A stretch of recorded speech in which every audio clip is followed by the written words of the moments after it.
أعزائي المشاهدين، النجوم اليومين دول بقوا ناصحين، بس على مين؟ السنة دي عملنا برنامج ألعاب ومسابقات اسمه الرحلة، هتقدمه المذيعة إلين وطفة، وهيشارك في كل حلقة ضيفين، الأول النجم اللي عليه العين، والتاني ده بقى تبعنا، هيكون واحد من 5 بلوجرز جامدين، ملك وبازوكا وكنزي وسلطان وحودة التنين. هنجيب الضيف من الأوتيل في كرفان زارعين في كاميرات بتشتغل وتلقط إشارة عند بوابة الاستوديوهات، وأول ما يخطي برجله اليمين يقع في الكمين. ورمضان كريم ومش هنحل أدخن تخين.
حلقة حلوة ولا لا؟ ردي، هتعمل حلقة حلوة ولا لا؟ بازوكا لا أنا لعيب كورة. That last play was crazy. Yeah, but we pulled through. Your confidence is something else. How we win. أنا اللاعب ميسي وما أعرفش أنا جيت هنا عشان أعمل إيه. جاي عشان هننفخك.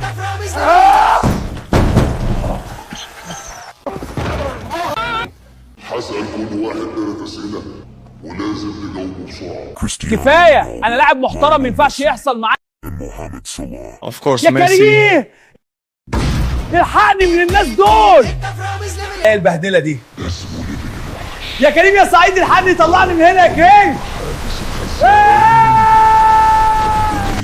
يعني ينفع كده يا رامز اللي انت عملته فيا ده؟ What should I do? انا بحتك كلنا بنحتك بس اهدي. يعني ينفع كده يا رامز اللي انت عملته فيا ده؟ انا بحبك كلنا بنحبك اسم السيريز دي. ايه خلاص يا جماعه اديله.